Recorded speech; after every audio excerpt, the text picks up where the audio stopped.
Almighty Yahweh promises to gather everyone He gathers. And I am a Hebrew. We are Hebrew.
I am a Hebrew, and I was born in North Carolina. I am a Hebrew, and I was born in Tennessee. I am a Hebrew, born in Arkansas. I am a Hebrew. I was born in Texas. I am a Hebrew, and I am from Florida. I'm a Hebrew, and I was born in California. I am a Hebrew, and I was born in San Diego, California. I'm a Hebrew. I was born in Indiana. I'm a chosen generation, a royal priesthood. I am a Hebrew, and I was born in Spain. 私はヘブルです。日本で生まれました。Soy hebrea. Nací en Puerto Rico. I am a Hebrew from West Africa, Liberia. I am a Hebrew, and I was born in Straitway. We are Hebrew. Oh, well, my sister. Shalom, shalom. We're back for another week, another episode of Sister to Sister. Greetings to each and every one of you faithful followers of the Straitway Truth Ministries. We send our love, our greetings, and our blessings to each and every one of your homes, your masters' households. To all those who are scattered abroad, you have not been forsaken or forgotten. Thank you for your love, all that you do for us, each and every one of you, and what you do for the Father. I really appreciate, and I speak for all of us here on base. We appreciate your presence here amongst us as the Father joins us closer in unity. I know I've talked long enough for a sound check, and tonight I can see the chat room. First time in a long time. If I don't have any problems, I see the smiles, the waves, the greetings, the tens. Thank you so much. Let's jump to you, Sister Jennifer, and hear a few words. Shalom and blessings, daughters of Zion. I pray that you all can hear me very well with no interference. It's an honor, again, once for me to be on this episode of Sister to Sister, and I appreciate you all tuning in with us every week and learning as we learn. So, Sister Ashley, I pray that I've talked enough to give a sound check.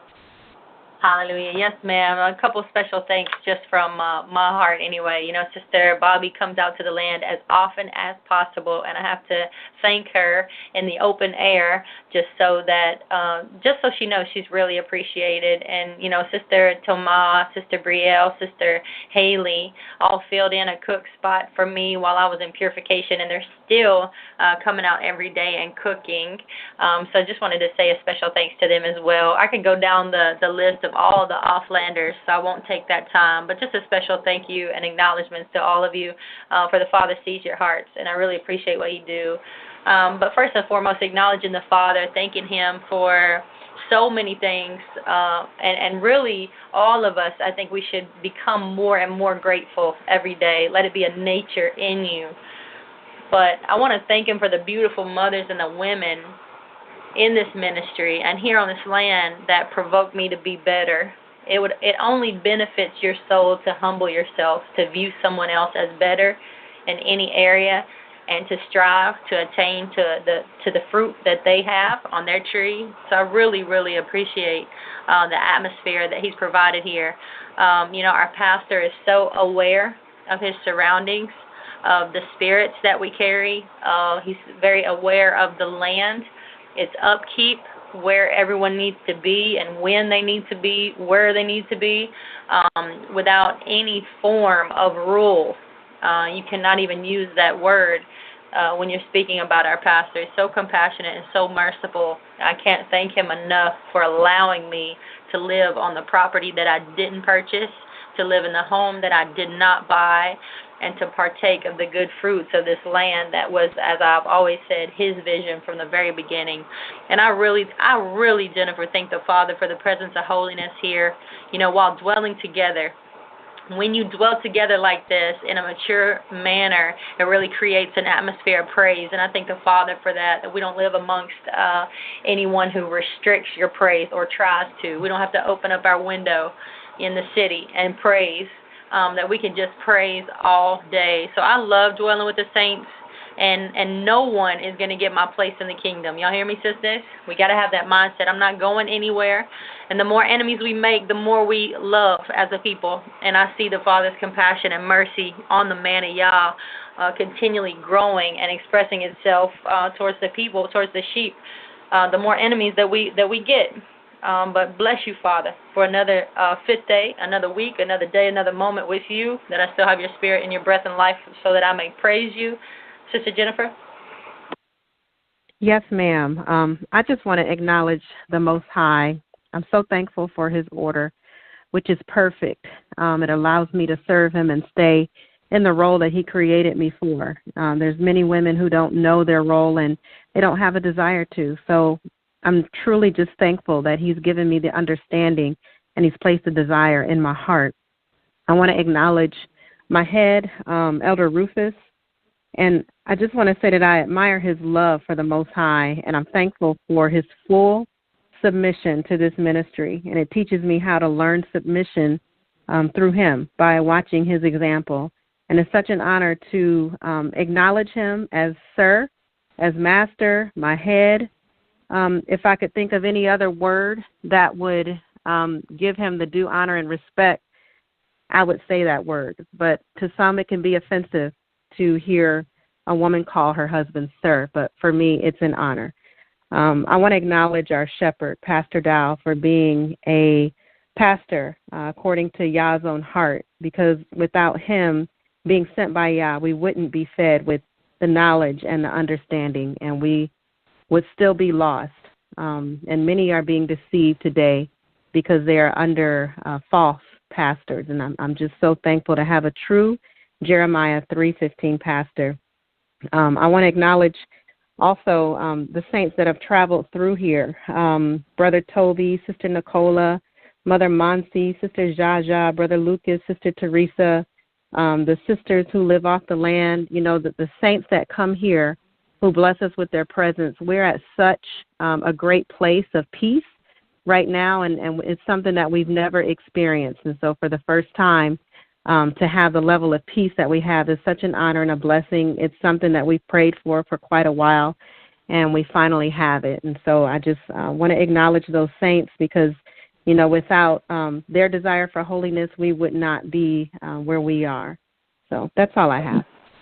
Hallelujah. Beautiful. I'd like each of you to remember Dad Dow. I know you all probably miss his presence as we do in the tabernacle right there on the front row. So continue to lift him up and ask that the Father just loose his angels around him to keep him encouraged, because you can only imagine what a battle may be like when you're in the house for long extended amounts of time, and you want to get out, you want to see the saints. So I'd like to also ask or petition anyone who is willing, able, and loving to pray for our sister Diane, who has had a fall and broke her ankle in 3 different places. So once again, just having to be inside just brings about a heaviness in the dead season, where you're not able to get out and move around. So just me speaking on behalf of both of those from my heart, please just keep them in your prayers and remember them. Don't forget Brother Freddie and our ministry desire to get him and his family across, as Pastor says, the pond, but across the seas to stay with us from Germany. So if you are sending any offerings to support that, please write an F in parentheses on your package. So your envelope. So you're going to send it to Charles Dow Jr. and you're going to put an F somewhere on the envelope so that we know the cause. And remember, Pastor will tell us when he's received enough, and you'll no longer have to send for that cause. So remember to save money for Passover. And a special thank you to our elders and leaders and the pastors, Pastor Corey and Pastor Dow, as they shepherd the flock, as they oversee, as they pray, and they have been given a great concern for the people that we don't understand, nor ever will we understand, because there's so much that comes with that anointing. So I thank the Father for them again and again, over and over, and always for my husband. As Sister Jennifer, you said, there's not a word, that brings enough honor, and that is the truth. There is no word on earth that brings enough honor to Deacon Bell, and it is a joy to assimilate to him and to learn how he wants me to be, because I benefit from that. And there's just a lot for us to glean and understand when we speak these words. So I'm very, very happy to be the helpmeet of Deacon Bell. Would you like to just have any announcements or any further thoughts, Sister Jennifer, before we get started? Yes, ma'am. You mentioned Passover, and I just wanted to say, don't wait until Passover is almost upon you before you really start to examine your heart and to purge the leaven from your heart. We should be doing that now. We should be purging the sin from our hearts now. These are very serious times, and, as Pastor talked about, time is drawing very near, and we should always have a seriousness about us when it comes to the Most High. So we shouldn't be just waiting until the feast days are upon us. During the dead season, we truly need to work on our hearts and drawing closer to the Father. So I just wanted to say, don't wait. Do it now. And that's all I have. Hallelujah. It's the truth to take things a little bit more serious. I wanted to share some things that was placed on my heart, first and foremost, for us to really, we understand in part, Jennifer and I, the role that we have as spokespersons for this ministry. We represent a very large body of sisters and women who are talented, skillful, meek, quiet, joyful, bear forth fruit. And what we do is, you may see us as examples or hear us as examples, but there's so much more than just our voices. And what we do as this show is actually we paint for you the picture of the ideal, holy, righteous women that we are all attaining to be. And I thank the Father for the avenue where He allows us to do that. So it's not, we can ever be growing. We can always be learning something and getting better. I, Chief, Jennifer, Chief. So I hope that you get that picture out of this show, that it's a continuing process to always be better and to never be settled where you are, no matter where you're from, your age, right, nation, color, or creed. And so tonight, we just have, it's not even, I can't even say a warning, but I just admonish you to improve your hearing, improve how you hear. Day to day, you're talking, you're listening, you're engaging in some form of communication, and you're hearing. But you need to continually hear what the Father has for His people, what His Spirit has for His people. To hear is to actually apply your attention and obey what you have heard. That's the function of the word hear that I'm acknowledging. Hear, O Israel, Yahweh, our Elohim, is one, which Pastor just did an amazing breakdown. I know y'all like the ice and the water and the steam, right? Or the fog, I should say. I really like that breakdown of the Holy Spirit, so acknowledgments to Him for that. But to observe and hear all the words, this is our command. Observe and hear all the words which I command you, that it will be well with you, and that it will be well with your children after you forever. And when you do that, the word says, you do that which is good and right in the sight of Yah. When you do what? Hear. When you hear. So hearing actually has an everlasting effect on you and your children. Not because I'm tuning in and I heard the show and man, it was good, or man, that preaching was off the chain and man, the Spirit really moved. No, actually putting it into action. We can't emphasize that enough. All the people shall hear and fear and do no more presumptuously. So proving that a required action from the people doing the hearing. Hear what the Spirit says to the assembly. Daughters of Zion, some of you are not listening. And you got to own up and say, it's me. You got to say, I've been told this and I'm not doing it. It doesn't matter if it's a natural direction you've been given for your body, or a spiritual direction that you've been given from the Father or from a man of Yah, or just simply even going to someone. I'm going to you, Jennifer, with this. Just simply even going for advice. If you're going to someone for any form of counsel in which you believe that the Father has led you to ask that person, it is in your best benefit to follow that instruction. Sister Jennifer, do you remember the cabbage example? And if you do remember it, can you share it? And then any words from you. Go ahead. I remember some of the cabbage example, but I remember Dad Dow going to Pastor, and he needed healing on something. I'm not sure what he was dealing with, but I remember Pastor gave him the advice of eating cabbage. He said, you need to eat some cabbage. So when he was given the example, he said, now cabbage didn't have anything to do with the ailment, with what he was dealing with. But Dad Dow obeyed, and he ate the cabbage, and he was better. So it was really about the obedience. It wasn't about the remedy that he was given in that particular case. But he obeyed, even though it didn't, it may not have made sense. He didn't sit there and say, well, this doesn't make sense because cabbage doesn't do this for this particular body part. He just went ahead and he obeyed. And the Father, based on his obedience, healed him. And if I'm not mistaken, it was his back. So, yes, it was his back. And I'm going back to you. If you remember, and I know you do the parable of the sower. And the sower goes forth to sow. And some seed falls on good ground, and it springs up, and it bears fruit 100-fold. And then he says right after that, the Messiah says, he that has ears to hear, let him understand. So the seed is the word, your heart's the ground. And what are your thoughts on the few that have ears, Jennifer? What are your thoughts on the few that have ears to hear versus the presumptuous hearer? Or how easily we can believe ourselves to hear and understand?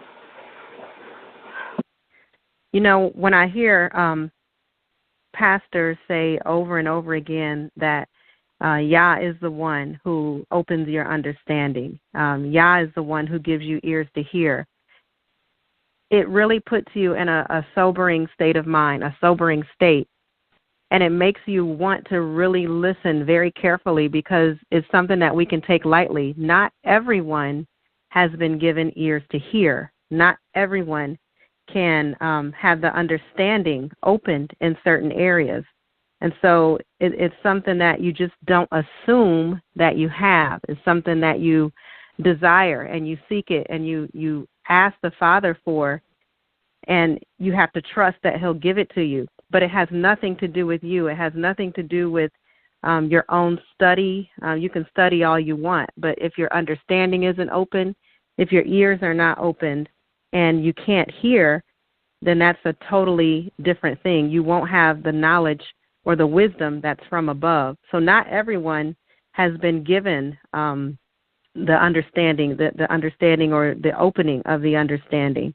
And it's something that you really have to be humble about in admitting, Father, please open my understanding in this area, instead of assuming that your understanding is opened. Very good. And Ezekiel said, Son of man, Yahweh said to Ezekiel, I should say, Son of man, you dwell in the midst of a rebellious house, which has eyes to see and sees not, and has ears to hear, but hears not, for they are, he repeated it, a rebellious house.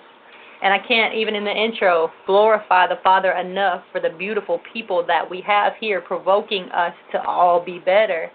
But at the same time, we dwell in the midst, Israel, of people. When you gather in your home fellowships and your home assemblies, or you come to the tabernacle or wherever you may be the one that he's talking about. But there are ash heaps amongst us, as Pastor said, empty vessels with no water, hard hearts amongst us, those with ears but without ears, those with eyes but can't see. And we haven't taken the art of hearing seriously. As Pastor even said, we're influenced by both spirit of truth and spirit of error. And we would be making a mistake to believe that I, Sister Ashley, has never been influenced by the spirit of error. Only truth. We can't say that. So there would be a lot more diligence and obedience and fear of Yahweh coming forth from his people, a lot more power, a lot more gifts, as Pastor's been proclaiming for years, if we would take the art of hearing seriously and actually apply what's being brought forth. In Jeremiah chapter 23, there's this very hurtful, passionate proclamation from the Father, and it's a woe that's put upon all the false shepherds. You can read it in your private time if you'd like, but Yah says, I did not send them, yet they ran. All right, and he's talking about these people proclaiming his word. So I didn't send them, but yet they ran. And I did not speak to them, but they still prophesied. But the people that these men are prophesying to, lying to, and misrepresenting, that's his concern. Because he has a judgment for the shepherds already. But in verse 35, Jeremiah chapter 23, it says, this is what each one says to his neighbor. And he's talking about the people. And this is what each one says to his brother. Quote, what has Yahweh said? Remember, we're talking about hearing, right? What has Yahweh said? And they're asking each other, what has Yahweh spoken? But, to continue the verse, the message of Yahweh you no longer remember, for every man's message is his own words. For you have changed the words of the living Elohim. And even though he's the Elohim that changes not, his words have been tainted and changed and woven in and out of every society and every captivity. So this culture is filled with doctrinal errors, self-seekers, deceivers, men with words smooth as butter, as he covered. Even got corner store prophets all over the East Coast, etc.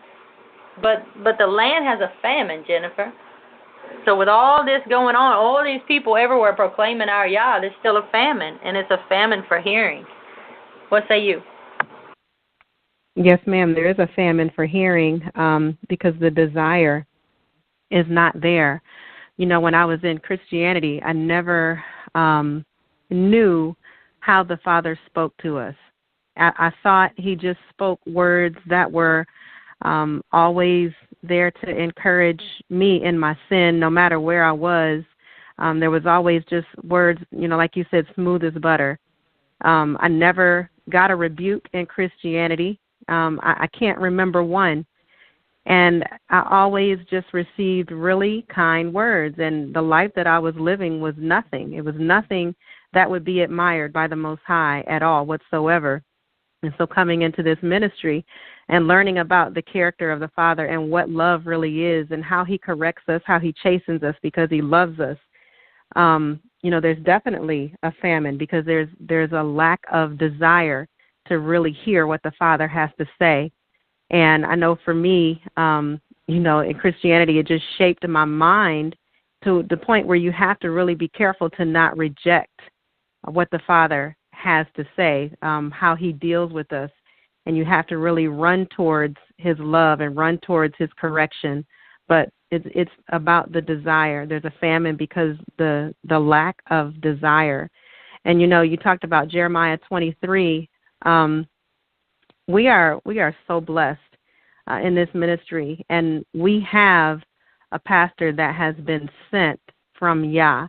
In verse 18 it says, who hath stood in the counsel of Yahweh and hath perceived and heard his word, who hath marked his word and heard it.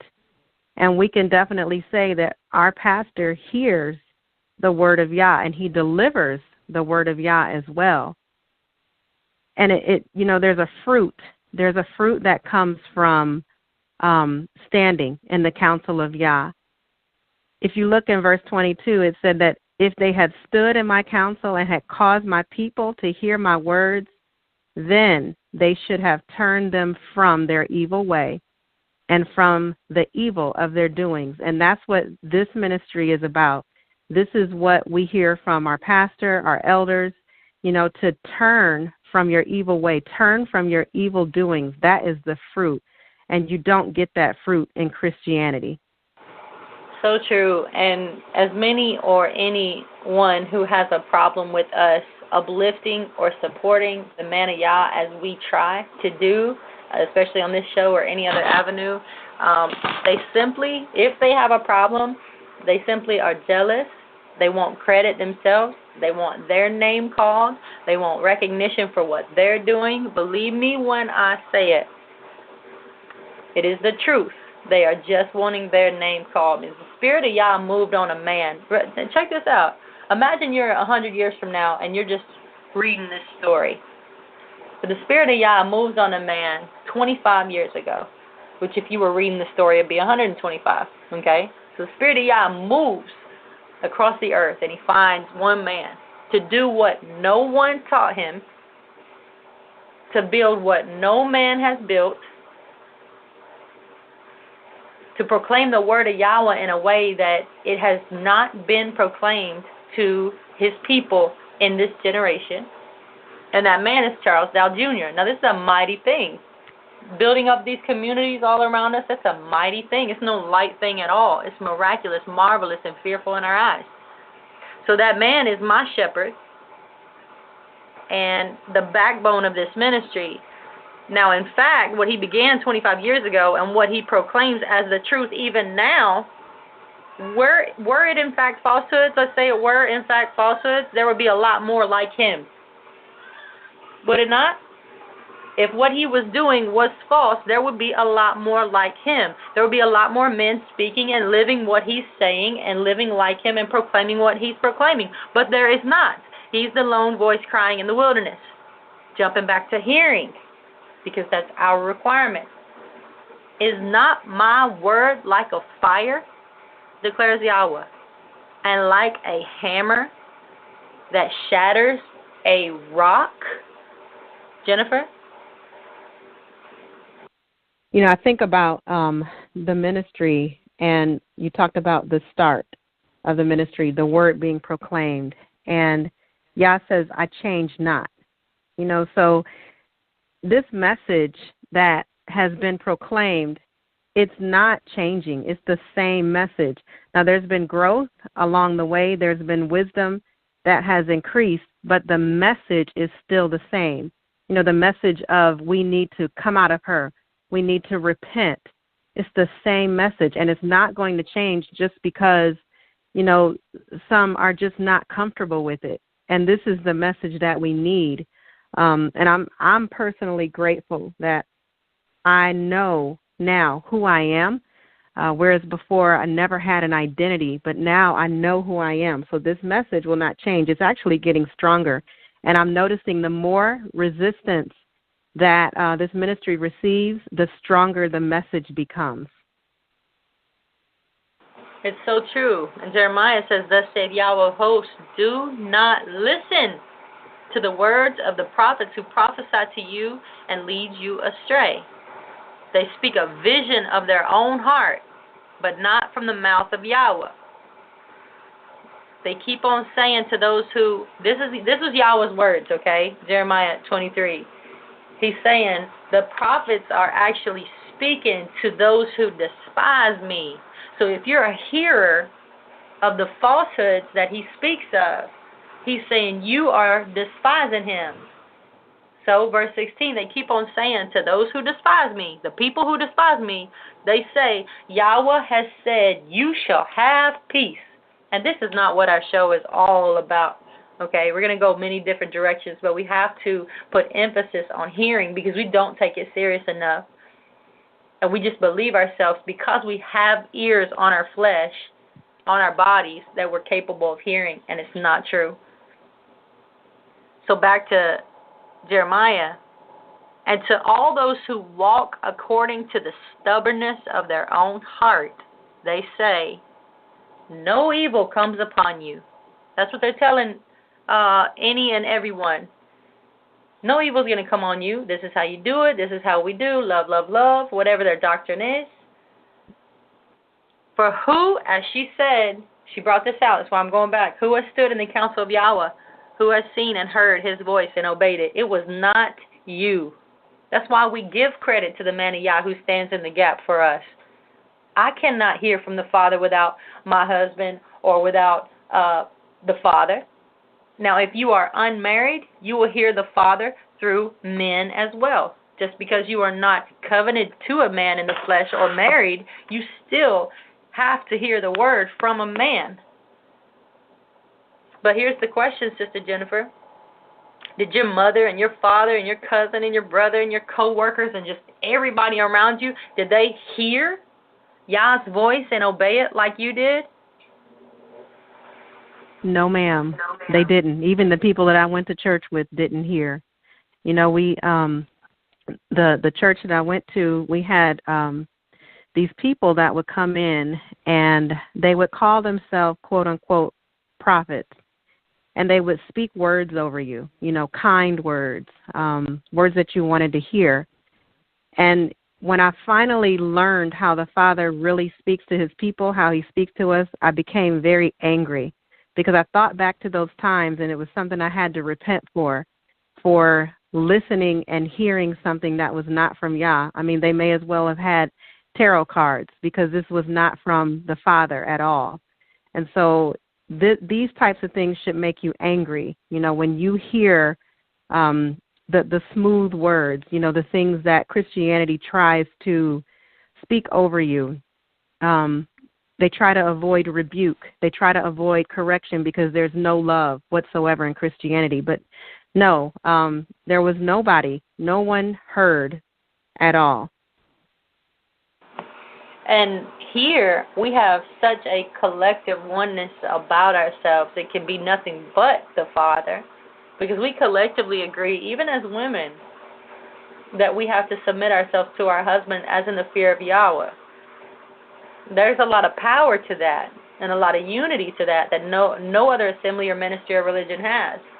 So we should be hearing, as women, we should be hearing the message of Yahweh differently from any other group, because we are set apart even from them. We should be hearing different from any other religion or sect or cult or church. So anybody who fly by this ministry and just tune in, they're going to hear a certain way. They're going to make a video. They're going to oppose. They're going to do what they do.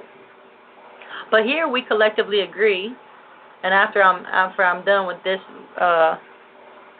description, Sister Jennifer, I'd like you to either agree or disagree, but we collectively agree as women that submission, there's a lot of honor in submission. And a woman's submission isn't taught in other religions, the way that it's actually ministered here, which is an administration of the Father's love for his people to chastise and correct us, to put us in order and in line so that we may inherit the keys of life or the kingdom. So a woman, in our collective agreement, is worthy of honor. She's worthy of care. She's worthy of food, clothing, and conjugal rights if she will place herself in an honorable position. She's to love, honor, and obey. And by doing this, her character benefits. So it's not all about others being benefited by her submission, which is what selfishness says. When a woman is told in this culture that she needs to submit, she automatically backfires with selfishness, as if you're needing to take care of me and submit unto me too. That's equality. Because I can't belittle myself or make myself less than anyone or become a servant unto you. But you actually benefit by submission because you're in order. So you reap many, many blessings because of your submission. So a woman should raise her children, raise her husband's children, to love, honor, and obey their father, and to love, honor, and obey our Creator. And she is created and intended to be at home because many reasons. One, her weak nature, mine, yours, every woman listening, your weak nature, when you're exposed to other nations, it's going to lead you to function contrary to Torah. We are natural-born followers. And your pride needs to admit that. Your pride needs to be able to say, I'm very weak, but he is strong. Yes, Yah, yes, Yah. So we're natural-born followers. We will follow men. We'll follow spirits, voices. We'll be lusters of pleasure, just naturally just following any form, good or divine, and we have to have a leadership. We have to have someone saying this is right and this is wrong. Because no, you don't know without a man or a leader. And for some of you who don't have a man or a good head, that is why you are in the condition that you are in, because no one has led you. So because of our exposure to this world, without limits, we've lost, if I can say, submission. We've lost the submission doctrine. I'm just saying doctrine just because we're labeled as a legalistic cult and everything's a doctrine. But Sister Jennifer, what's wrong with this submission doctrine? What's wrong with what I'm proclaiming? There's actually nothing wrong with submitting when you are a Hebrew. Now, if you're not a Hebrew and you're looking into the Hebrew culture, then you will see everything wrong with submission because it's so contrary to what we're taught as far as the American culture. So you can't put the two cultures side by side and expect them to just gel together because they're so different. They're so contrary to one another. So nothing is wrong with submission. Women were created to submit. Hebrew women love to submit. They don't have a problem with submission. And we were created to learn from men. We're not created to lead, and we don't have a problem with that as Hebrew women. Now, American women have problems with that, even though they're not required to obey and submit. Hebrew women are, but I don't really understand why American women get upset at the fact that Hebrew women don't mind, doing their roles. We actually are grateful for the roles that the Father called us to. It's true because we as a people do not get upset that anyone functions the way they should. As Pastor has always said, Christians, enjoy your Christmas. That's what you're supposed to do. We don't get upset that Islam dresses a certain way, is a certain way, believes a certain way. We have no conflicts with Islam whatsoever. Actually, there's more honor in them than the majority of the nations because they are trying, right? There's honor in the people. There's respect one for another, brother to brother. But we've gone too far from our Elohim. Can we actually hear his voice? Can you, daughter of Zion, really hear him?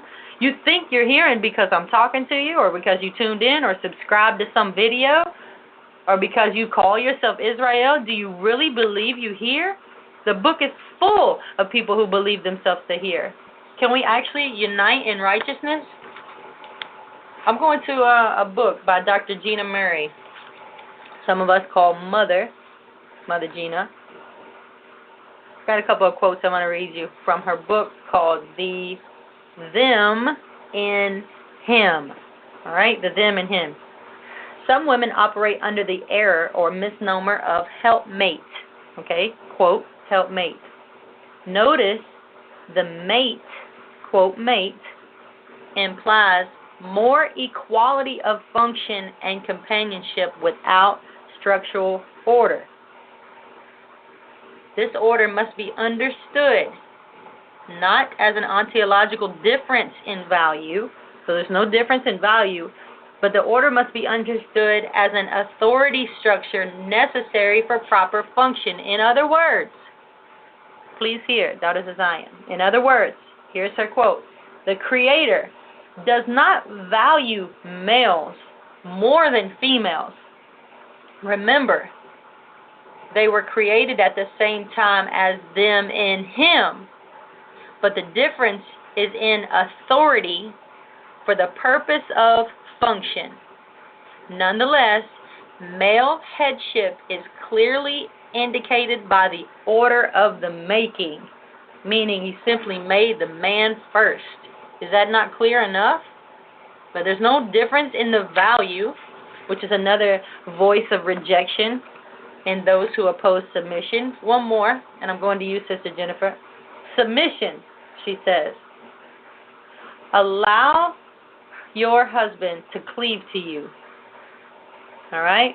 She's speaking in third person. Let me read it correctly. Allow her husband to cleave to her, meaning that she is to use her will to subordinate her identity, thoughts, feelings, purpose, agenda, and mission. Subordinated how, Mother Gina?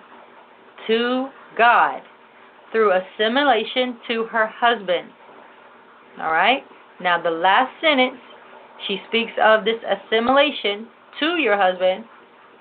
This process must go until completion, and she should not allow any idea, person, or thing to interrupt this process. And I got to throw in family member.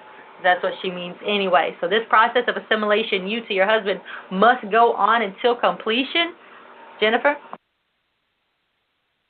You know, you talked about family, and I'm thinking about a video that Pastor put out where he talked about being prepared, preparing your heart for persecution. And family, it seems, they're the number one source of resistance when it comes to a marriage between a husband and a wife. They typically are the number one source who really can't stand to see the level of submission that the women have to their husbands. And he said, you know, you have to be prepared to put distance between you and those who resist you. And it's going to be, you know, the family members. Those are going to be the ones who resist you the most. So in order to fully assimilate, some may have to put distance between you and those who resist you, you and your family members, so that you can fully assimilate to your husband and so that you can fully submit the way that you are supposed to. Very good. So I'm just going to bring up this term, something that came to my heart this morning really early. I just want to share emotional hearing with you. Just think on that in your quiet time. Someone, one of you, will benefit from it, because I want to warn each of you against emotional hearing, because we're so easily swayed by our emotions. It doesn't matter who is speaking to you. If you are emotionally hearing, you're not hearing with reason. You're not hearing facts. You're not able to move out of the state of mind that you're actually in and transform into what Yah wants you to be, because your emotions are controlling your hearing. And He desires to speak to you. He loves you, daughter of Zion, but you're not hearing Him. So, example, if you easily get on board with the doctrine of peace, you know, proclaimed by the masses, and you have been affected by equality, and with equality, there's no pecking order. And without order, there's lawlessness. So if you're used to voices that are smooth as butter, or an ex-husband who verbalized and beat you down with his words, you have developed and heard a certain way. So if you're used to men catering to your needs, it's going to shock you when a man, a pastor, or even your husband decides to flip a switch and to follow Yeshua's teachings. It's going to shock you when he's no longer Mr. Butter, but to be a hearer and a doer and a listener and a disciple of this way, woman or not. You can't hear with your emotions, and that really right there severs a lot of you and a lot of our minds from the Father, right there. To actually get to a point where your emotions are not going to dictate your everyday steps. It takes a lot of strength, a lot of maturity, a lot of leaning to the Father, because you can't do it alone. And it's a goal that you should have in this ministry. Jennifer? I think that, a lot of times concrete speech to some can be offensive because, in the world we're not taught to communicate in a concrete way. We're taught to be very abstract in our communication. And, if someone is communicating with you in a way that you're not used to, they're communicating with you concretely, you could hear through ears of rejection. You can hear a bunch of self-hate. You can hear a bunch of shame or condemnation instead of really hearing the message of love. Someone could be coming to you in love, and you're listening with your emotions, and you're hearing all these different emotions, and you're missing every single point. And so you never go back and realize that, okay, I'm the one in the wrong. It's not the one who was giving me the message. The one giving me the message was actually loving me. But I'm the one in the wrong because of my hearing. How many of us have actually repented for the way that we have heard, the way that we have received something, knowing that it was not the right way that we received it, and it's because of our mind being messed up that we received it the wrong way? How many have really gone back and repented for that? And it's so necessary so that the Father can really change your mind and that you can begin to hear properly. Very good, and I just had this come to mind. I had a faithful sister come and correct me about something that was necessary that she do so, and I noticed that I wasn't hearing. I know that doesn't. How do you say it? She's telling me and correcting me, and I could have easily, oh, thank you, yes, ma'am, whatever exchange we could have had. But I noticed, because I got what just happened in my mind, plus I'm nursing my child at the time, etc. So I got this going on in my mind, so I had to slow myself down, and I want to hear what you're saying.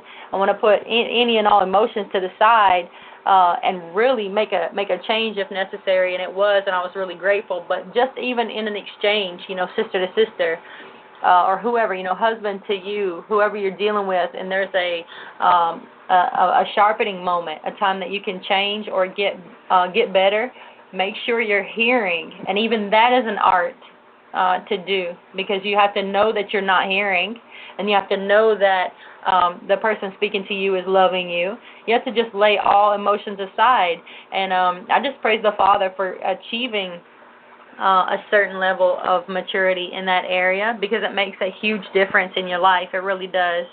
And so it's a good goal for many of you, and I know those of you who strive for righteousness, I know you have that goal, and you will attain it. I did want to acknowledge Pastor Corey for his work, because he's getting accolades in the chat room for a work that he gave a teaching on his channel that I have not completed yet, titled Men and Their Helpmeet. So the sisters are just saying it was a really good teaching. So thank you, Pastor Kansas City, for all that you do. But let's give an example, even as hearing going forward, okay? Always applying this to yourself, but Pastor had posted his promised recording of the Mike LeMay discussion, right? And I never actually thought Jennifer and I were going to talk about Mike LeMay on the show. I even think he came up last week. I don't know him. I didn't meet him. She did. But sometimes when I'm thinking on stuff, you just got to use examples of what's really going on in order to bring clarity. So the facts are this. We know that a woman has taken her children that actually belong to her husband, but she believes in this Gentile society, she claims the children to be her own, and she leaves her husband. Okay, that's a fact. We know that. That's been taught to us by pastor. We don't got to know details. We don't got to be nosy. Believe me, you don't want to know the weight that he carries. So we know that this man is not neglected, abandoned, beaten, or forsaken her. We know that. We can tell that by this interview. And we know that this man desires to reconcile. So as you hear this man, Mike LeMay, speaking to Elder Rufus, to Pastor, as a woman knowing the truth, for the most of us, okay, as a woman knowing the truth, then you should hear a certain way. You should hear the desires for reconciliation. You should hear her need for submission. There should be, no matter what this man, Mike LeMay, is presenting or how he's speaking or directing himself to any of your emotions, all right, you should be hearing the way the Father would deal with this situation. So, facts. Mike LeMay justifies this woman's actions by what he states as animalistic nature. Okay? You got to go back and catch it if you missed it. I hope I haven't lost y'all. But he's justifying what this woman is doing and how she's turned on her husband by claiming it as animalistic nature. And he justifies her fleeing from her husband because of his self-proclaimed knowledge of the brain. And that's my own words, because he's saying I study the brain, and he throws out algorithms and all these things that if you hadn't been in science or chemistry in the past 10 years, you don't know what the hell he's talking about. And so he already caught you right there. If you're listening to him, or you're listening to a lot of these fake and phonies, because they say they read it, they did it, and they studied it, they're deceiving already. And so what if I have the ear, Jennifer, to hear emotionally? What if I'm engaging in this video pastors posted, or even if I was there live, and maybe you were, but how will this man sway my thoughts? Emotionally, you would automatically side with the woman because, you know, as a woman, your emotions are going to basically feel for the other woman, and you're not going to correct the wickedness that's in that woman because you haven't corrected the wickedness that's in you. The emotional hearing is the wickedness. And I think about the example that we get from Pastor Dow at how great he is at listening and not putting these emotions into what he hears, but he's able to actually pull out every single fact, and he's able to use those facts to teach all of Israel. And so he's not falling into the emotions. You know, if it's, to me, it's wonderful how men are able to set aside the facts, but as women, we have to really learn how to take our emotions and not let them overshadow what's really going on. And so emotionally, if you hear, you will side with the woman automatically. Very good. Once again, I have to glorify our brothers and our men that are striving for righteousness as our examples to show us how to hear, and that's a heavy weight on them because they have to show us. Without them, without Deacon, I would be lost. I know only in time, of course, but as Pastor and Elder Rufus did minimal speaking during this meeting, they did maximum hearing, and that's very impressive. And as Elder even stated, you know, Yeshua comes to divide, and he comes to send a sword. And our brother has found truth to actually confirm what the Father was already showing him. And that's a really good point that he made. You have a brother who has set himself apart. He's Israel. He's been chosen. He's the very elect. And the Father is moving on his heart. So he finds something to confirm that he is thinking and believing right, and then he's really listening to the voice of the Father. And we have someone that is asking him to compromise that. And Elder and Pastor are not swaying. and siding with that nonsense. So let's do a quick yes or no test. Sister Jennifer, I'll ask you to just give me a yes or no. Are you, everyone please in your hearts, if you would like to follow, just answer these quickly, okay? Are you a child of the King, our Father? Yes, ma'am. Okay, if yes, and you said yes, can you rebel against our Father? Yes, ma'am, I can, but it would not be wise. Very good. So if you rebel and you claim animalistic habits, will he accept you? No, ma'am, he will not. He will not. And if you are afraid that, and I'm jumping off the test for a minute, if you're afraid that your husband is believing wrong, doing wrong, leading you wrong, I ask you one more question. Yes, I will. Can you leave him? Can you leave him according to Torah if you're just afraid? No, ma'am. Right. So your emotions, daughters of Zion, will never sway our Creator. Now, your emotions are going to sway a buddy, a biased best friend, a psychiatrist, a Christian pastor.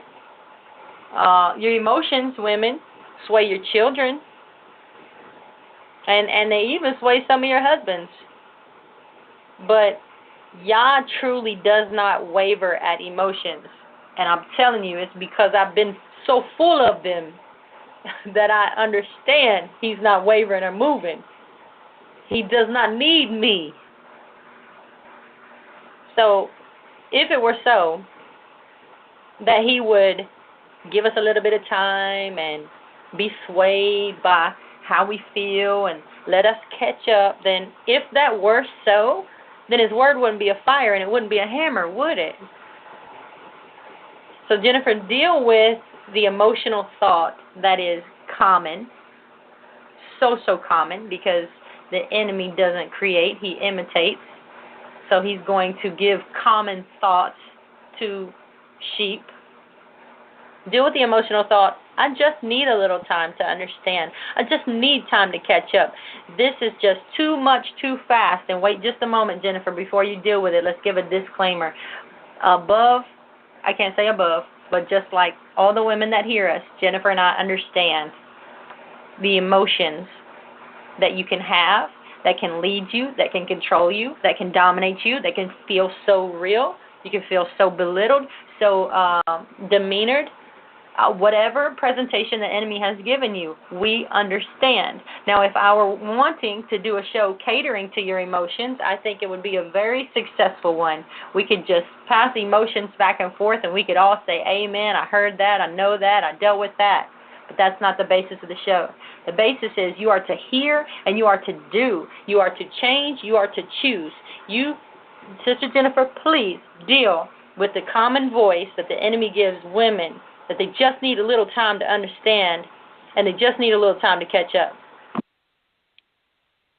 I think that when I hear something like that, you know, we have to remember that we should not take for granted the fact that he has been so gracious to call us. You know, there were 5 wise and there were 5 foolish virgins. And when I think about that, I think about, you know, I wonder what the foolish virgins thought when they saw the wise ones. You know, when they saw the wise ones doing exactly what they were told to do, it didn't provoke them to righteousness. You know, they saw that and they got into their emotions. You know, they had to have gotten insecure or jealous, but it didn't provoke them to righteousness enough to actually be prepared for when the bridegroom returned. So the 5 foolish virgins were saying, we just need more time. I just need more time. And I don't want to get caught saying I need more time, because he's been so gracious to give me what I need to actually run this race. And I'm not going to take for granted the fact that he has called me. You know, just because I'm called doesn't mean that I'm chosen. It says that many are called, but few are chosen. So I want to be a chosen one. I want to be a chosen one who obeys. I want to be a wise virgin. I don't want to be a foolish one. And if I'm behaving foolishly, I want to be provoked to righteousness. I don't want to see a wise virgin and get jealous because she's growing closer to the Father. I want to actually learn from her and grow closer to the Father myself so that I can be wise in all areas, be the wise virgin. And, you know, Sister Ashley, you read a letter a while ago. I believe it was probably a year or two ago, and you read a letter from a woman who had challenged her husband's walk with the Father, and she nagged him so much about, you know, what he needs to do to change, and, you know, she didn't agree with his relationship with the Father, and she finally got what she wanted. She got divorced, and this woman wrote in to tell about how she regretted how she had treated her husband, how she nagged him, how she challenged him, how she was outside of her role, and it was really an eye-opener. And she wrote the letter so that there would be women that would not make the same mistake. But it was really such a good letter, and I don't know if we can get that maybe in a future broadcast and read it, but I think it would be worth hearing again. Very interesting that you brought it up, because I have it with me and not with the intentions to read it, because I wanted to read something else out of that same book. So maybe at a later point tonight I can bring that back up. This is not, Jennifer and I have not even discussed this. You don't even know this book is with me, and I usually don't even bring books to the show. So blessed be the Father. But He gives us so much time, Daughters of Zion, but that time is not your schedule, your way, your time. And so if you are hearing a voice that you need to, you know, this is too much too fast, or I got crammed into this, or I can't take this, or whatever, you listen to a spirit. You're listening to a spirit, because this is the way, walk ye in. Keep my commandments, do them. It will be well with you. Choose life, not death. I am the way. His way is perfect, David says. I will instruct you in the way you should go. And you do not enter any other way but by the door. Right? So you don't enter into the sheepfold by climbing up other ways, the same as a robber and a thief, right? You're going to enter by the door. This is His way. It's not yours. John says, make straight the way of Yahweh. But none of these verses that I'm even paraphrasing or stating proclaim a time factor that we need to just wait, remain in sin, hang out here for a little bit, compromise in this area. It's okay if I do this until I get it. You know, I can't really change that yet. No, that's Christianity. There is no yet. It's here and now, and there's manyfold examples in this ministry of here and now. So once again, you're left without excuse. But the voice is ministering to you, you know, it takes some time, or I need time, or I'm not understanding all this. And when your emotions, check this aspect out. When you're actually engaged in warfare, or to the point where you're not engaged, but you're being a victim, or you're losing the battle, and you're paying attention to these voices that are ministering to you, and your emotions are actually, this is the scary part, your emotions become stronger than Yah's chastisement. And if you think time is the answer to that, you're way wrong. Because when you feel the pressure to do good, but you don't do it, do you just need a little more time? I mean, that wouldn't even make sense if you had, remember, you took the quiz, some of you. I said, are you a child of the Father, of our King, of our Creator? Are you a child? Yes. Okay? So when you disobey, does Yah just say, go to your room and think until you get everything ready and together, and then come on out and do my way? And the child responds so many different ways. If you've had them, you understand. I impart because my children are still young. There's immediate and cheerful obedience, just as some of the servants of Yah. Some have, some of you, I should say, some of us children have dysfunction within us, and we get correction and we change. Some rebel and get the rod and change, or some just might harden their hearts and refuse the tears that the rod brings. And I remember, Sister Jennifer, this is no joke, because you have to, first of all, you have to be a disciplinary of your children to even understand what goes on while giving the rod, while giving instruction. And I had gotten the rod of correction so many times growing up. I'm telling y'all. I had what they call paddle when it was still, can I use the word legal? When you were still able to receive correction at schools, that wasn't lost in my generation until I got into freshman year of high school, and they ditched it. So now this generation has no clue that you could even be touched by a teacher. But back in the day, my day, you could be touched by the teacher. And I'd gotten the rod of correction in every year of school by every teacher I ever had, not to mention endless and countless, innumerable times at home. And I had gotten the rod of correction so many times growing up, Sister Jennifer, I literally remember what it was like to stand there and harden myself so that it wouldn't hurt. I was not going to be hurt. I was not going to shed tears. I was not going to show emotion. I was not going to be chastised and let you know that you're controlling me in any way. Now, that's some kind of spirit to be in, to my shame. But I'm free. And so I understand as the Father's chastisement comes, how you can actually have that same resistance in you. And your emotion in you is so much greater and so much more truth to that emotion than his chastisement and his rod. Talk to me, Jennifer. That's why we're told to not harden our hearts, because the Father understands what happens when we harden our hearts. And Pastor talked about the Father, the character of the Father, and he really broke down I am. And when he said, I'm going to be who I'm going to be, that is Yah's character. And what it says to me is, he's not assimilating to us, that we will assimilate to him.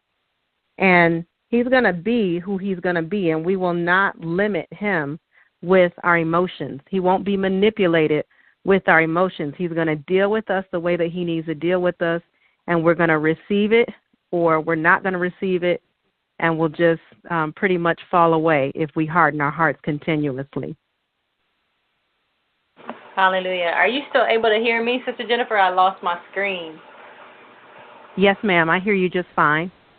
All right. So I was warned of this last week that if it took place, that I would continue the show, be able to speak. I just can't see chat anymore, and it's doing an update, and I lost Blog Talk.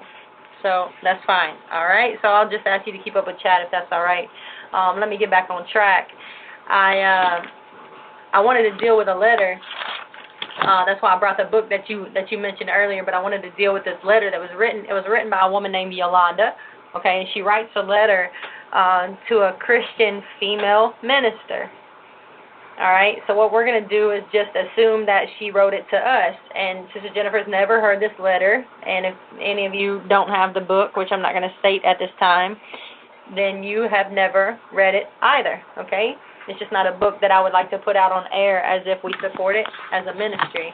Okay, so let's let the listening audience see how to properly show this woman the way of Yahweh, okay? So if someone writes something to you and you're reading it, there's still an art of hearing, okay? There's still an art of hearing. So if you hear any woman's stories emotionally without any reasoning, then you just may be supporting her rebellion, okay? So here we go. Dear, all right, we're going to say Dear Jennifer. Dear Straitway Truth, sister to sister, right? Dear Jennifer, I've been married for 19 years, and my husband really is a great guy. He knows the Lord, but has not been as consistent with his Bible reading as I would like to see. I'm not saying anything to him about it at all yet. Our problems really stem from a change that he made for our family that started about 3 years ago. When we married, he was studying to be a CPA, which y'all should know is an accountant. I helped him through the last year of his schooling, and I spent 15 years with him going through long hours of tax seasons. I didn't like it much, but I knew that was his career. He wanted to find some job that would let him stay at home and he could be his own boss. And I thought that was such a noble cause, and I wanted him to be with our sons as they grew up. Well, what he has decided to do now, I can hardly handle. He decided to become a dairy farmer. We are city people. I told him all along that I really didn't have a desire to be a dairy farmer. For 3 years, all he has done is read and research it, and I know he can make it work. It's just not something that I want to do. I've had to cope with a lot. He still works in town, and he rushes home to go straight to the barn. I had to wait for dinner on him last night until 7 p.m., and then he rushes home and goes straight to the barn again. I was really hurt. I'm tired of working and feeling as though we are getting nowhere. This is tearing the family apart. I know I must be submissive, but I truly do not want to do this. It is not my dream. There was no talk of farming 19 years ago. Sister Jennifer? My advice would be submit. Repent for the thoughts of selfishness and submit and support your husband the way that you were created to support him. Support him with your lifestyle. Your lifestyle speaks volumes. You don't even need to say anything. So your submission to the Father through your submission to your husband is what will be the words that you need to speak. But you don't need to say anything. You need to submit and support him. Very good. And even this ministry said, I wonder if Yolanda's husband will quit his dream come true because she drops frequent reminders that 19 years ago he didn't tell her that someday he was going to be a dairy farmer. Will her unhappy, overworked expressions break his joy and rob him of his vision? If he does go back to being a full-time CPA, I wonder if he will spend the rest of his life dreaming of what a different kind of lady or a different wife would have brought him. Maybe a bunch of happy children or a barn full of milk cows. That's a good response, right? So let's take it a different way, Sister Jennifer. I got my screen back. It just popped right up. Hallelujah. I'm gonna read it a different way. Okay, more like if we were in conversation. I'm gonna try. Okay, I haven't practiced this. I'm gonna try. So I'm coming to Jennifer and I'm spilling on her or talking to her. Just I'm needing help. Okay, I'm desperate for help. So here I come. All right, Jennifer, you know that I've been married for 19 years. You know that. And you know my husband is a great guy. He knows Yahweh. But, of course, he hasn't been, consistent with all the Bible reading that I would like to see him do. And I'm really not saying anything to him about that yet, so I'm just kind of letting it slide. And our problems, they're kind of stemming from a change that he made, for the family. It was 3 years ago. 3 years ago. So when we got married, you've known him for years, Jennifer. He was studying to be a CPA. So here I am, tax season after tax season. I'm helping him. I'm supporting him. I'm doing literally everything that I can think of to support him. And, of course, the family's not a huge fan of it, but it's paying the bills. He's doing his man thing, and I'm liking it because I knew this was going to be his career, and he wanted to have a job that would let him stay near his home or at home, be his own boss. And, I love him being with the boys. And they get to, be with him as they grow up. And what he's decided to do now, that's basically why I'm coming to you, because I don't really know how to handle it. And he decided to become a dairy farmer. And I cannot see myself in the country, in a barn.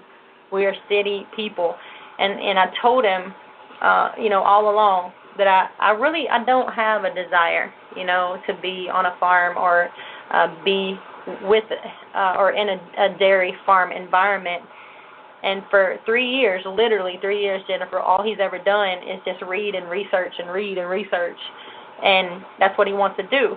So I know that he's able to make it work because he's progressing that way. But he's, he works in town and then he rushes home and straight to the barn, and it's night after night, and I'm very lonely. And I get up, I cook meals for him. He's not there. I make his dinner. He comes home. He may or may not eat it and go straight to the barn again. And this rushing in and out is really playing with my emotions. I'm hurt. I really am hurt. And I'm tired of working and feeling this way as though we're just getting nowhere. It's literally, Jennifer, it's tearing the family apart.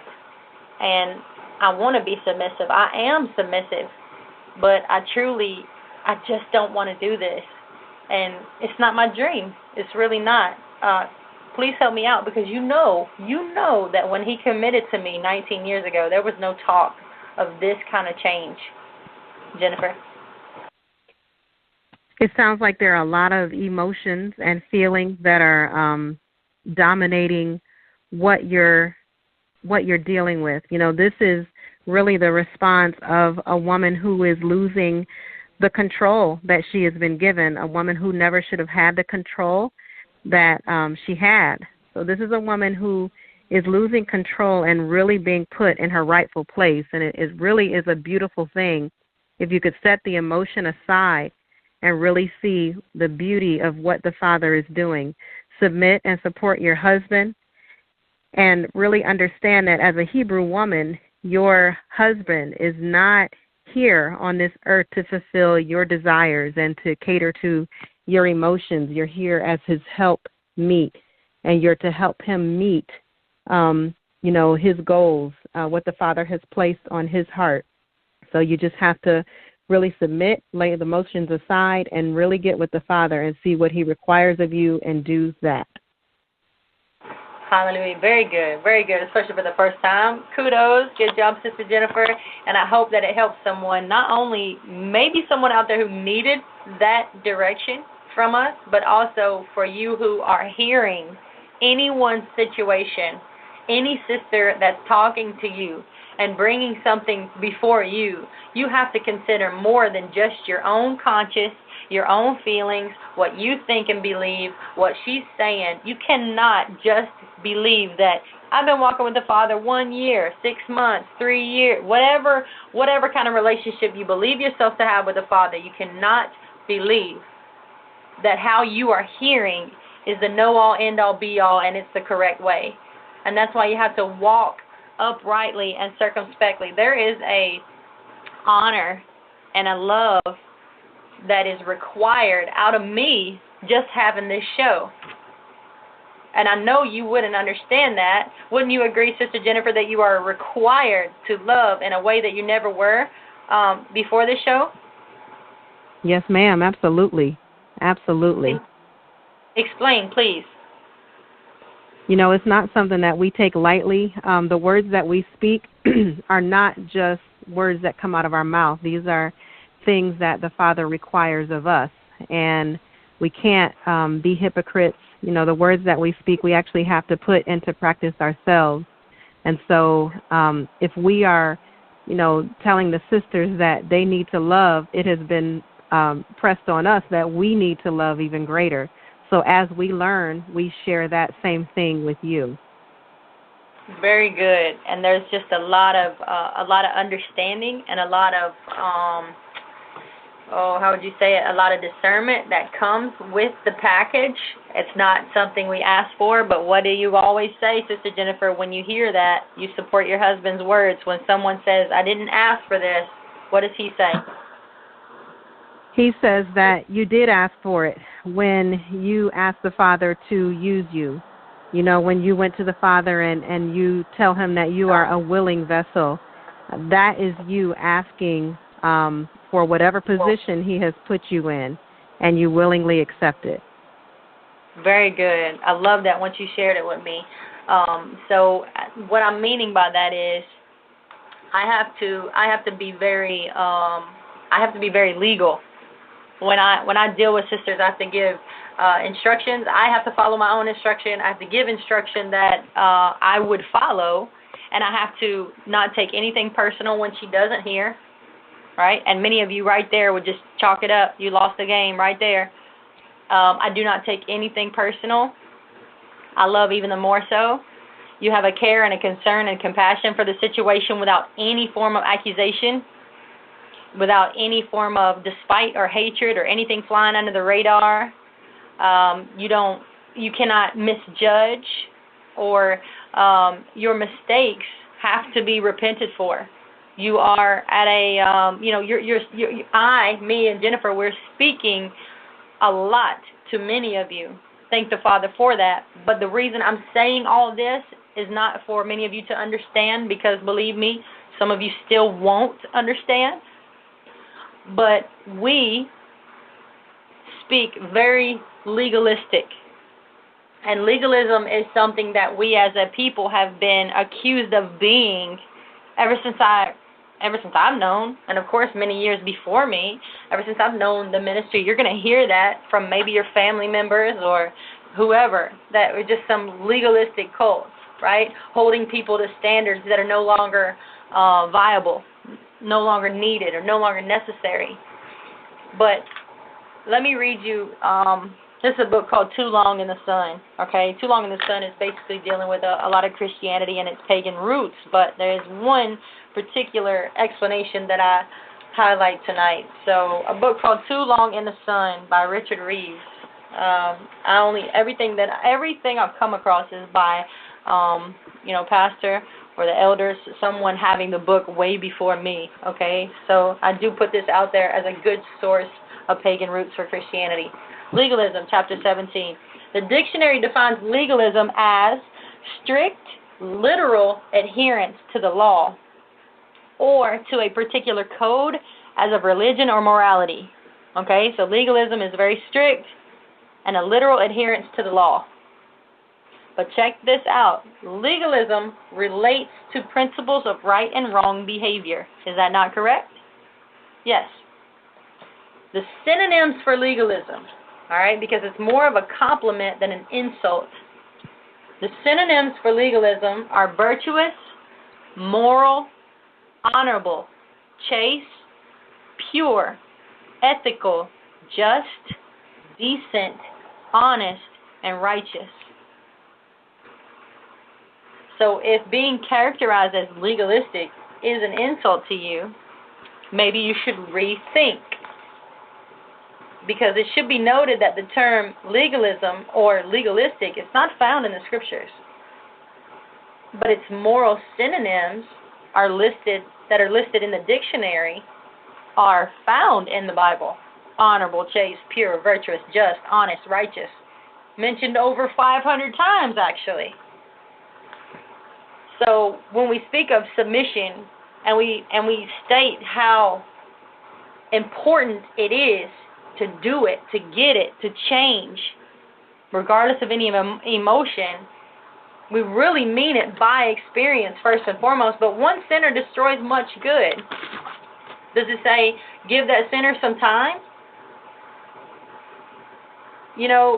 As Israelites were commanded to put blood over the doorpost in Egypt. Suppose I just, I'm going to put it on my window. I'm going to put it on my window tonight because I don't want my doorpost with blood on it. I need a little bit of time to understand why I'm going to mess this doorpost up. And I'm telling you, I'm sure, it might not be written in the book we got, but I'm sure somebody put it in the wrong spot, didn't hear, didn't listen, or just did it on the wrong night in general. And died. Literally died. I'm sure there were some Israelites that had their firstborn consumed. Maybe. Because here comes the rain. It's going to rain. It's going to flood. Get in the ark. No. Just go ahead and drown because you didn't hear. You're not hearing. You're not changing. You're not doing. Well, the ground opens up and it swallows the rebellious Israelites because they wouldn't stop murmuring. They wouldn't stop complaining. Fire. Fire is going to rain from heaven. Fire is going to rain from heaven. What are we doing? Are you changing? Are you running with fear? Or do you just need a little bit of time? How much time do you need?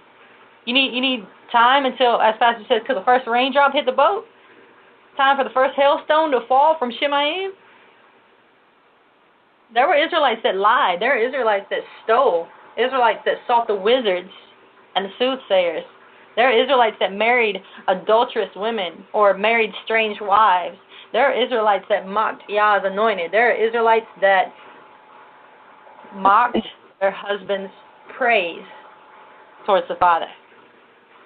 And we had a very legalistic system set up. You know what it was? Stone them. No, give me just a little bit of time. Don't throw it yet. Don't throw the stone. I need time. No. I'm going to put this evil away from Israel, and we're going to cast this stone. And if you saw it or you came forth with the truth first, you're throwing the first one. So tell a lie if you want to, because you got to live with that blood the rest of your life as you cast the first stone on something you bear false witness against. So we operated and functioned in a very legalistic society.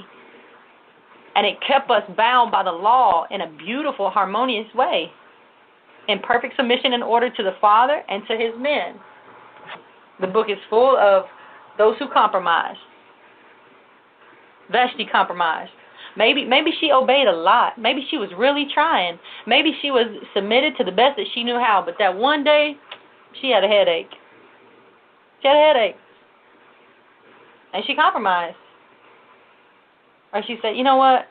Just slow down a little bit. Let me catch up. I don't really understand why you want me to come out in front of everybody, you know. So I'm just going to chill. I'm going to stay back here.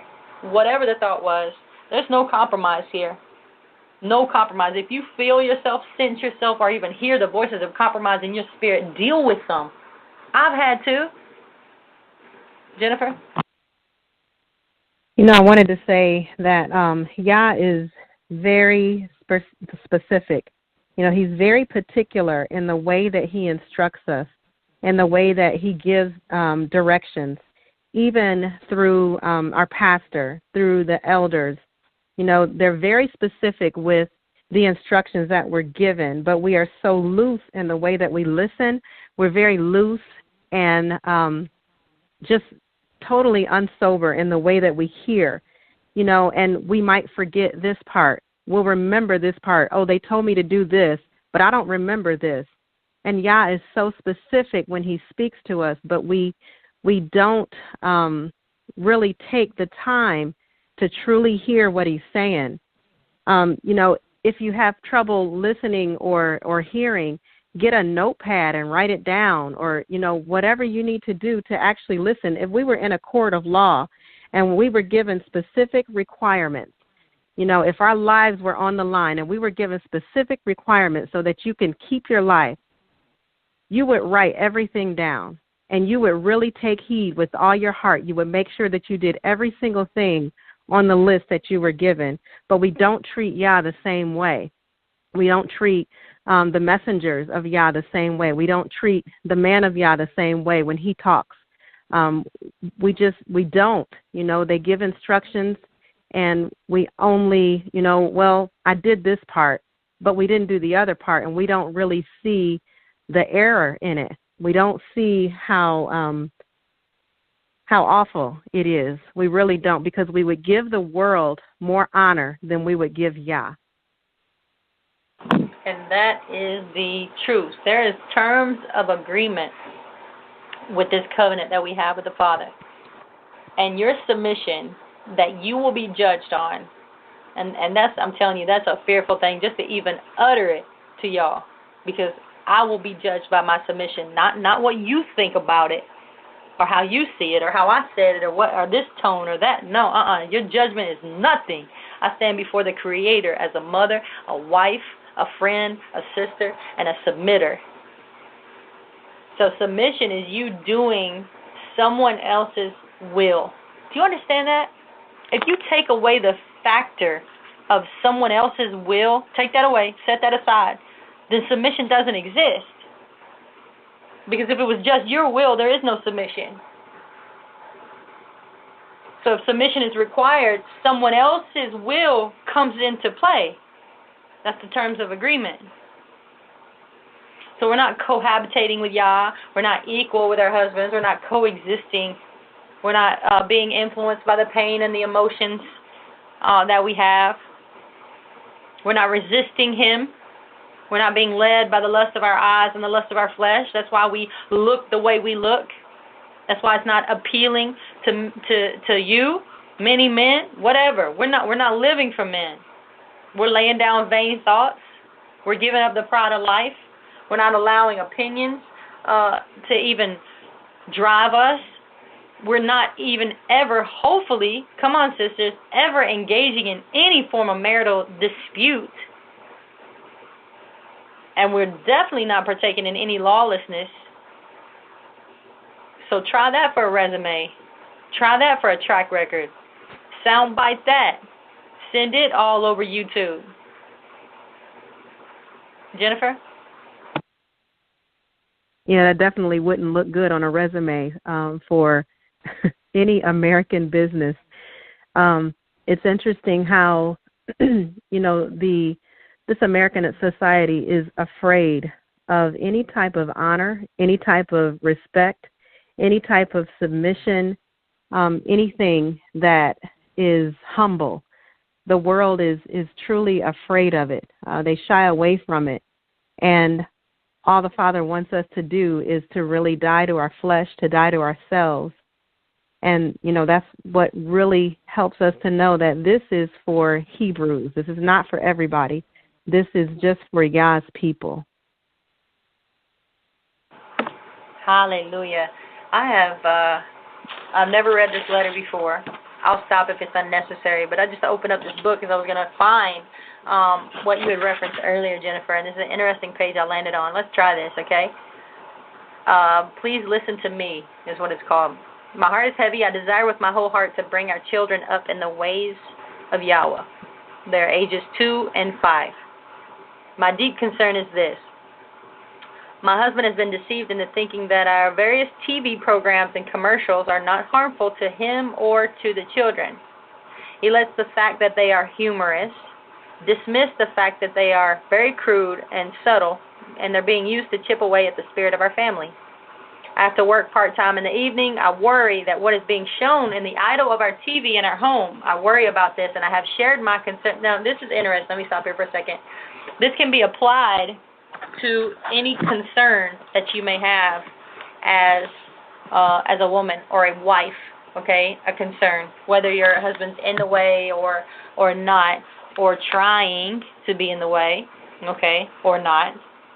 So you can apply this to anything. She's talking about the idol of the TV, but what is actually stressing and bothering you in your marriage, okay? Let's read on.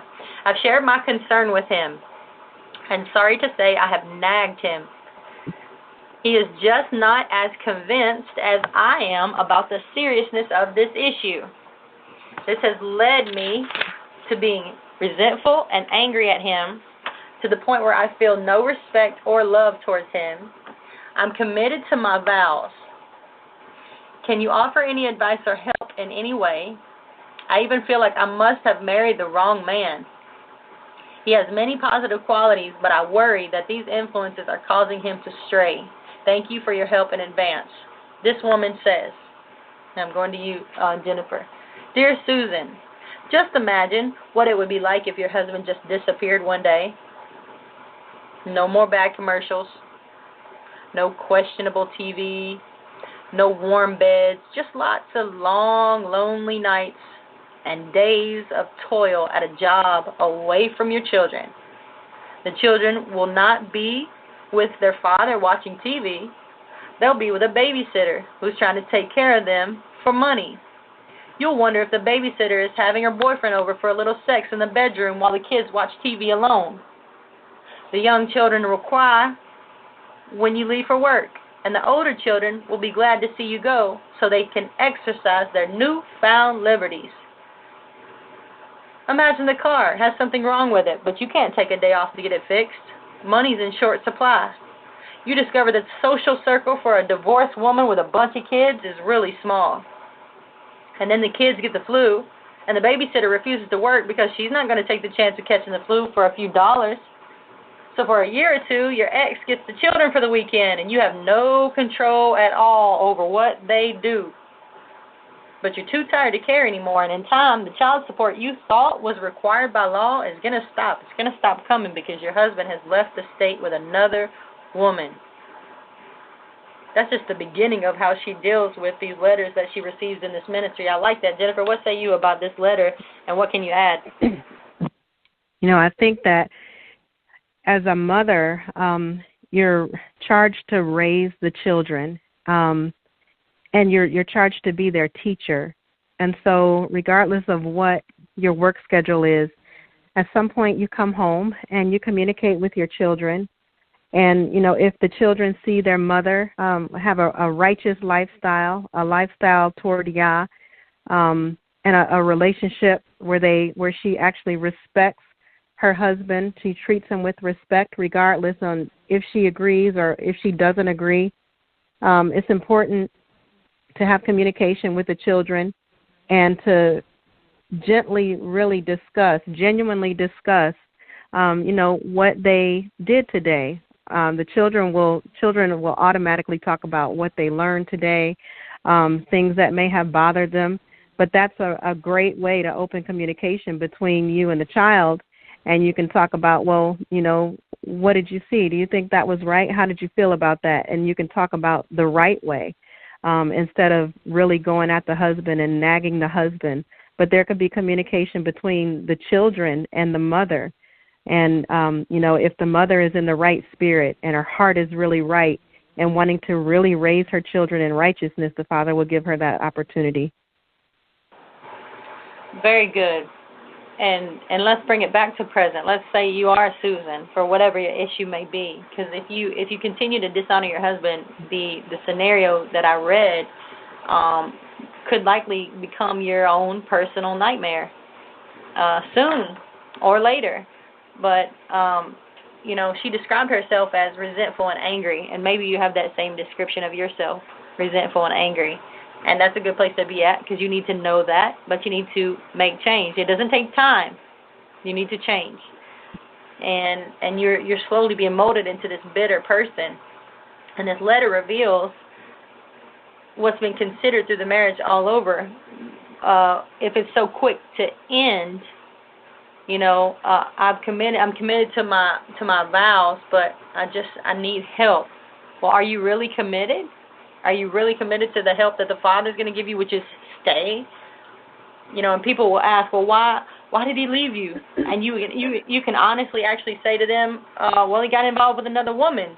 And the truth is, you ran him off because he watched commercials, or because he whatever he did, and you declared it to be unrighteous while you were self-righteous, and you left his heart, and he left you emotionally. All because you're playing the Holy Spirit. And listen, any young mothers, young wives, don't play the fool. You don't know how bad it can actually get. The devil would love to steal your children's soul, and he'll do it in a much greater way, much more damaging way than your husband's TV. So you have to kind of weigh your options, weigh the odds, count the cost, and he will steal your children's soul, guess what? By your dishonor. And that has a greater impact than the husband's TV and the commercials and everything that you're believing to have this negative impact. It's actually you, the most impactful teacher and homekeeper in the entire house. You have more impact than the commercials and the TV. So the boys may have a difficult time with their sexual drives as a result of the commercials. But hey, many young men have survived this. So wherever your mind's going or saying this is going to happen, I'm just using, her for an example. But few survive an unstable marriage where mom resents dad. Who survives that? Some of y'all listening are broken home children. How did you do? And your attitude has done nothing to stop the children being exposed to any temptation. And think, if you had lower expectations, you would actually permit yourself to love and honor your husband. If you had lower expectations with the TV, then you would actually allow yourself to love and honor your husband, and your children would benefit from it. So just a suggestion.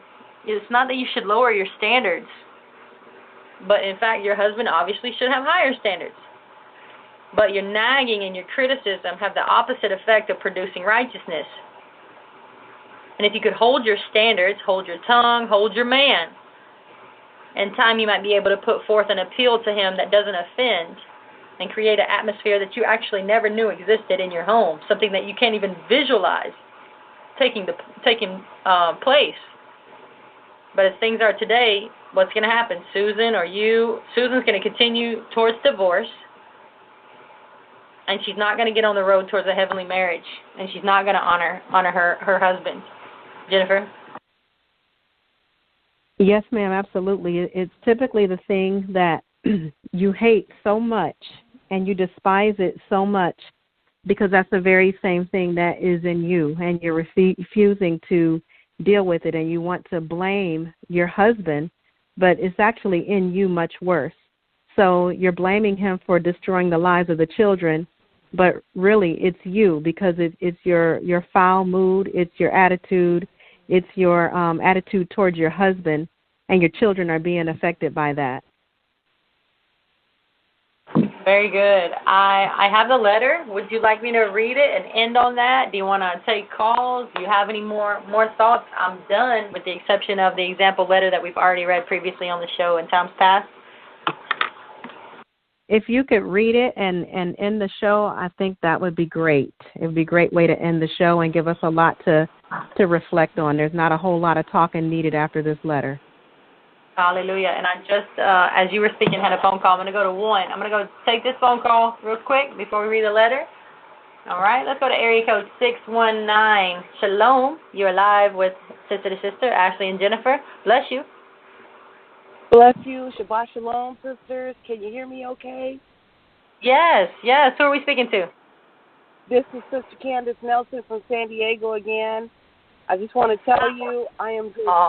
Man, I just love you all's show, and I love listening. I love gleaning, hearing, being instructed. I see that I need a whole lot of work, but I'm thankful for you all. I'm truly grateful for this. I'm grateful for this teaching, because what I see is love, honor, respect, humility for your husbands, and that is where I desire strongly to be. Hallelujah. Bless you. Your desire is the beginning of your transformation, so it is not too far-fetched, my sister. I'm so glad that you appreciate the show. Thank you for calling in your second time. We remember you from last week. Bless you. Yes, bless you. Shabbat shalom. Hallelujah. Shalom, shalom. That was nice to hear from her again, huh, Sister Jennifer? Yes, ma'am, it is. Always nice to hear a sister with a pure desire. So true. Let's go to the letter. All right. You got to give me a few minutes to read it. I'll read it as quickly and as fast as possible, but also going as slowly as necessary to make a point, okay? It is lengthy, and the title is called Alone. I'd like to tell my story that others might be warned. I'm 52 years old, and I've been alone for 23 years. I never thought this would be my lot in life. It never crossed my mind that my husband would ever leave me. I made many mistakes in my relationship with my husband. Today I see and hear young wives and older wives as well thoughtlessly making those very same mistakes with their own husbands. They take for granted that he would never leave them and that he would never file for divorce. This sense of security seems to give them the feeling that they have the liberty to take their stand against the wrongs, the failures, and the inadequacies of their husbands. I see it as either ignorance or a refusal to obey God's injunction to wives, or maybe a combination of both. But this is why I write my story, to open the truth to the wives who are truly ignorant and to warn the resistant wives. I cannot answer for my husband's responsibility and his duties. That is between him and God. But if I had known then what I do know now about God's command to wives, what a man needs and what I could do to fulfill those needs, it would have been a very big difference. The things I did or failed to do were not every day. They weren't constantly overt or in-the-face actions. They were subtle, ebbing and flowing, and they were there nonetheless. When My husband acted selfishly at home, and he allowed his temper to flare, and he sometimes said curse words, and then he went to church and he acted spiritual. I wish I had prayed positively for him instead of withdrawing emotionally from him and letting my cynicism and lack of confidence in him be so manifest. I wish I had openly showed love and acceptance of him for himself, not impatiently waited until he acted right. When he failed the children, and he failed to have devotions, and he failed to be spiritual, and he failed to lead as he should, I wish I had completely trusted God and maintained unity, honor, reverence, and submission with a glad and trusting heart. I wish I had kept the children honoring him and praying for their dad instead of allowing my martyred attitude to manifest itself so openly. When he made a statement about someone or something, I wish I had not always put his opinion down, letting him know that he was wrong again and telling him what I thought. When he acted like a jerk, I wish I had just remained quiet and prayed for him and loved him anyways instead of just letting him know what I thought about him and all his actions. When he tried to make up to me for some failure, I wish I had not been so cool, waiting on him to suffer a little more and be more intense and sincere about his apology. When he spent money that I thought we didn't have, I wish I'd remained quiet and trusted God. I wish I'd shown continued confidence in him regardless of his decisions. When he wanted me to do something and I didn't want to do it, I wish I had cheerfully complied instead of making him sorry that he even asked. Hard-headedness is not a trait to endure any woman to a man.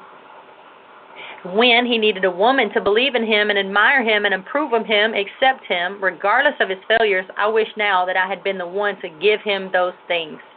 And when I thought that keeping his faults before him, just small things that he did and said, and keeping myself a little standoffish in my approval of him, was the only way that he would change, I wish someone would have taken me aside and told me how badly mistaken I was to think that it was my place to apply and keep the pressure on. When he didn't speak up enough in a business deal or with friends or at church, I wish I just kept quiet and not interjected my help in the matter. When we were in the company of his family and our friends, I wish I had not taken on a martyred, poor pity me air when he left to go off and do something on his own without me. When he did not know how to show love and I felt a void emotionally, I wish I'd borne all things, hoped all things, loved him unconditionally, instead of giving up inside and turning to friends and family for my emotional support and needs. I never saw the need to endear myself to him. I took for granted that he would fulfill the husband's moral obligation to love me for life. I wish I had gone to, quote, God's beauty school for the whole woman. Time passed. The marriage strangled to death from the load of mistakes and sin and selfishness on the part of both of us, and one day, to my shock and surprise, he just left. The children and I were plunged into poverty. He no longer felt the natural desire to even protect or support his family. I received the minimum child support. It was never enough. And when the house and the car needed repairs, there was little or no money to have the work done. Things slowly fell apart. People would help, but no one quite knows what to do with broken families. And I dreaded the summertime. As I drove away to work in the mornings, I agonized over my children having to stay in the house behind locked doors for 10 hours a day when I couldn't afford a babysitter or I couldn't find someone trustworthy. They were too old for child care and still too young to be left all day. At the beginning, when my children were sick, there was no one to stay with them unless I took off from work. Then the week-long flu would hit, and my time off work would mean my whole job. I had no real job training, so I started off in an entry-level position that hardly paid. I became ill with a long-term debilitating condition made worse by my stress and had to continue to go to work every day, and I had no choice. But God was faithful to us, and we never went hungry or cold. Loneliness at home, the feelings of rejection and abandonment, the financial struggles, however, were there every day, year after year, and never left. But I know my life could have been so very different if early in my marriage I had known of and obeyed God's plan for a wife. And some of you don't believe that this could happen to you, and in fact, you may well be thinking that it would be a relief if you could get him out the house. You think, well, I'm healthy, I'm strong, I'm emotionally secure, I can handle it, I'm pretty, and I'll find a good man. I have family who will help me. I have a good church to support me. I could get counseling. But at least I would have peace in the house and could then live as I wanted to. I wouldn't have all the problems to contend with. These are all things that foolish wives may think, but I know better, because my experience, as well as thousands of others, proves your outlook is a lie. Jennifer, end the show. Who hath ears to hear, let him hear. Shalom, daughters of Zion.